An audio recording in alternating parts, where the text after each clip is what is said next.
शिव तुम सर्वेश्वर, ओम परमेश्वर, महिमा तेरी हम गाएं। शिव तुम सर्वेश्वर, ओम परमेश्वर, महिमा तेरी हम गाएं। करते स्थापन करते पालन, तुम्ही विनाश कराते। करते स्थापन करते पालन, तुम्ही विनाश कराते। ओम शांति। 8 नवंबर 2023। मुरली के मुख्य पॉइंट्स हैं। पहला पॉइंट है, अभी तुम अच्छे कर्म कर रहे हो जो फिर सतयुग में प्रारब्ध पाओगे। बाप अच्छे कर्म सिखलाते हैं। तुम जानते हो हम श्रीमत पर जैसे कर्म करेंगे, औरों को आप समान बनाएंगे तो उसकी प्रारब्ध मिलेगी। यह तो जानते हैं, देह सहित सब कुछ इस दुनिया का खत्म हो जाने वाला है। बाप कहते हैं सिर्फ मुझे याद करो तो तुम मेरे पास आ जाएंगे। दूसरा पॉइंट है, मरने के बाद सारा साक्षात्कार होगा। शरीर छोड़कर फिर आत्मा भटकती भी है, उस समय भी हिसाब किताब भोग सकते हैं। साक्षात्कार सब होता है, अंदर ही साक्षात्कार करते हैं, भोगना भोगते हैं, बहुत पछताते हैं। तीसरा पॉइंट है, इस दुनिया में कोई एवर हेल्दी हो नहीं सकता। अनेक प्रकार के रोग हैं, वहाँ कोई रोग नहीं। माना सतयुग में कोई रोग नहीं है, ना कभी अकाली मृत्यु होती है। चौथा पॉइंट है, यहाँ सब दुखी हैं, तब तो ईश्वर को याद करते हैं। सतयुग में तो ईश्वर से मिलने की बात ही नहीं है। यहाँ दुख है तब आत्माओं को याद पड़ता है, परंतु ड्रामा अनुसार बाप मिलते ही तब हैं जब स्वयं आते हैं। आज की मुरली का सार है, मीठे बच्चे, देह सहित यह सब कुछ खत्म होने वाला है, इसलिए तुम्हें पुरानी दुनिया के समाचार सुनने की दरकार नहीं। तुम बाप और वर्षे को याद करो। आज का प्रश्न है, श्रीमत के लिए गायन कौन सा है? श्रीमत पर चलने वालों की निशानी सुनाओ। उत्तर है, श्रीमत के लिए गायन है, जो खिलाएंगे, जो पहनाएंगे, जहाँ बिठाएंगे वही करेंगे। श्रीमत पर चलने वाले बच्चे बाप की हर आज्ञा का पालन करते हैं, उनसे सदा श्रेष्ठ कर्म होते हैं। वे कभी श्रीमत में अपनी मनमत मिक्स नहीं करते, उनमें राइट और रॉन्ग की समझ होती है। धारणा के लिए मुख्य सार है, पहला, श्रीमत पर सदा श्रेष्ठ कर्म करने हैं, दूसरों की मत के प्रभाव में नहीं आना है, सपूत बन हर आज्ञा का पालन करना है। जो बात समझ में नहीं आती है उसे वेरीफाई जरूर कराना है। दूसरा है, सदा इसी नशे व खुशी में रहना है कि हम यह पुराना शरीर छोड़ प्रिंस बनेंगे। नशे में रह ईश्वरीय सेवा करनी है। आज का वरदान है, निंदक को भी अपना मित्र समझ सम्मान देने वाले ब्रह्मा बाप समान मास्टर रचयिता भव। जैसे ब्रह्मा बाप ने स्वयं को विश्व सेवाधारी समझ हर एक को सम्मान दिया, सदा मालेकम सलाम किया, ऐसे कभी नहीं सोचा कि कोई सम्मान देवे तो मैं दूं। निंदक को भी अपना मित्र समझकर सम्मान दिया। ऐसे फॉलो फादर करो। सिर्फ सम्मान देने वालों को अपना नहीं समझो, लेकिन गाली देने वाले को भी अपना समझ सम्मान दो, क्योंकि सारी दुनिया ही आपका परिवार है। सर्व आत्माओं के तना आप ब्राह्मण हो, इसलिए स्वयं को मास्टर रचयिता समझ सबको सम्मान दो, तब देवता बनेंगे। आज का स्लोगन है, माया को सदा के लिए विदाई देने वाले ही बाप की बधाइयों के पात्र बनते हैं। मुरली के मुख्य पॉइंट्स विस्तार से। आज गीत बजा बनवारी रे। ओम शांति। यह गीत किसका है? बच्चों का। कोई गीत ऐसे भी होते हैं जिसमें बाप बच्चों को समझाते हैं, लेकिन इस गीत में बच्चे कहते हैं कि बाबा अब तो हम समझ गए, दुनिया को तो पता नहीं कि कैसी यह झूठी दुनिया है, झूठे बंधन है, यहाँ सब दुखी हैं। तब तो ईश्वर को याद करते हैं। बाप मिलते ही तब है जब स्वयं आते हैं। बाकी और जो भी पुरुषार्थ करते हैं सब व्यर्थ है, क्योंकि ईश्वर को सर्वव्यापी मानते हैं, ईश्वर का रास्ता गलत बताते हैं। आगे ऋषि मुनि आदि सच बोलते थे। उस समय रजोगुनी थे। उस समय झूठी दुनिया नहीं कहेंगे। झूठी दुनिया नर्क कलयुग अंत को कहते हैं। संगम पर कहेंगे यह नर्क है, वह स्वर्ग है। मना कलयुग नर्क है और सतयुग स्वर्ग है। ऐसे नहीं द्वापर को नर्क कहेंगे।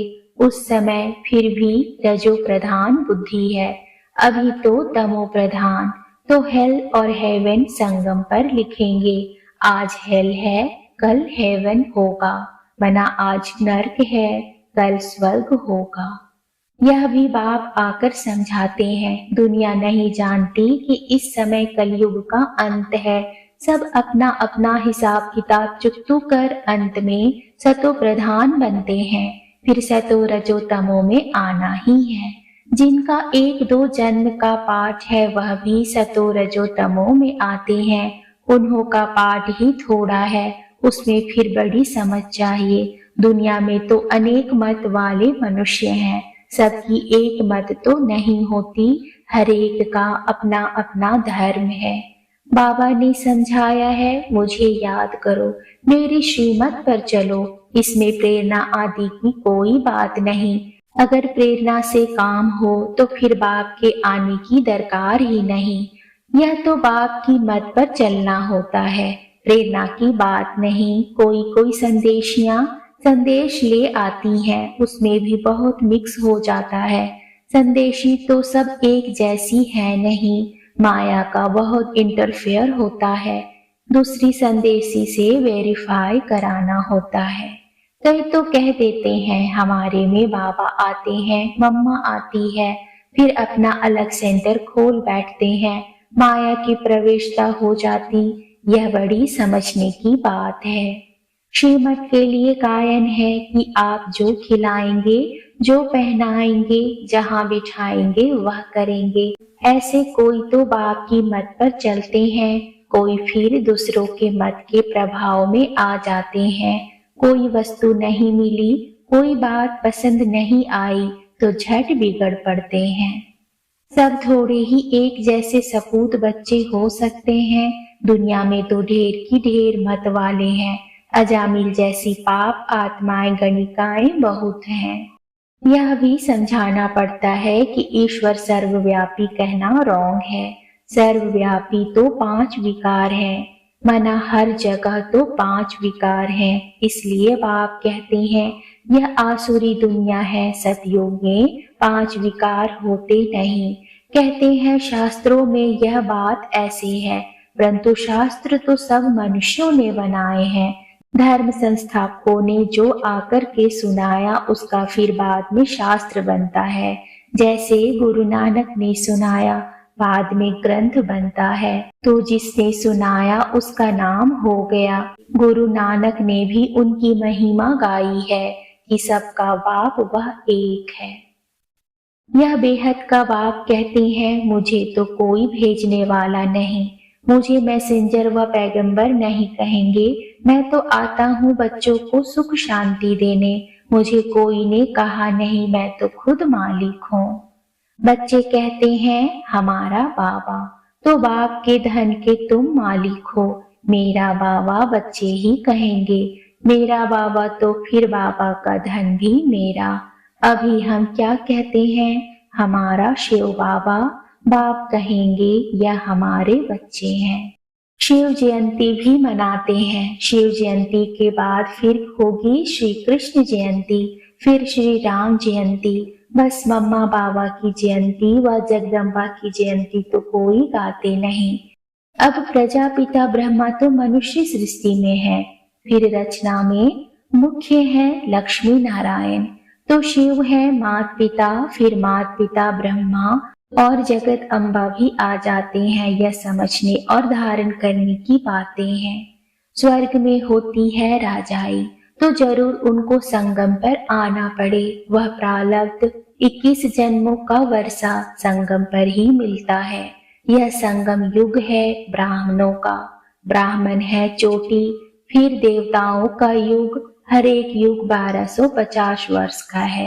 अभी 3 धर्म स्थापन होते हैं, ब्राह्मण, देवता, क्षत्रिय, क्योंकि फिर आधा कल्प कोई धर्म नहीं होता। सूर्यवंशी, चंद्रवंशी पूज्य थे, फिर पुजारी बन जाते हैं। हमको इस दुनिया के समाचार की दरकार ही नहीं। यह तो जानते हैं देह सहित सब कुछ इस दुनिया का खत्म हो जाने वाला है। बाबा कहते हैं सिर्फ मुझे याद करो तो तुम मेरे पास आ जाएंगे। शरीर छोड़कर फिर आत्मा भटकती भी है, उस समय भी हिसाब किताब भोग सकते हैं। साक्षात्कार सब होता है, अंदर ही साक्षात्कार करते हैं। भोगना भोगते हैं, बहुत पछताते हैं। इस दुनिया में कोई एवर हेल्दी हो नहीं सकता। अनेक प्रकार के रोग हैं, वहाँ कोई रोग नहीं है। ना कभी अकाले मृत्यु होती है, मना सतयुग में। समय पर साक्षात्कार होता है। बूढ़ों को तो खुशी होती है, बूढ़े जब होते हैं तो खुशी से शरीर छोड़ते हैं। साक्षात्कार होता है कि हम जाकर बच्चा बनूंगा। अभी तुम जवानों को भी इतनी खुशी है कि हम शरीर छोड़ जाकर प्रिंस बनेंगे। बच्चे हो व जवान हो, मरना तो सबको है ना, तो सबको यह नशा रहना चाहिए कि हम जाकर प्रिंस बनेंगे। अभी हम पुराना शरीर छोड़ बाबा के पास जाएंगे। बाबा फिर हमको स्वर्ग में भेज देंगे। परंतु सर्विस करो तब तो बनो, सर्विस करनी चाहिए। बाप को जो जानते हैं वह बाप का परिचय औरों को भी देंगे।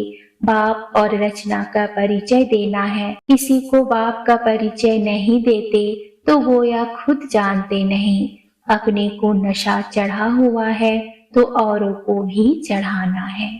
अच्छा, मीठे मीठे सिकील दे बच्चों प्रति माता पिता बाप दादा का याद प्यार और गुड मॉर्निंग। रूहानी बाप की रूहानी बच्चों को नमस्ते। रूहानी बच्चों की रूहानी बाप को नमस्ते। नमस्ते बाबा, नमस्ते।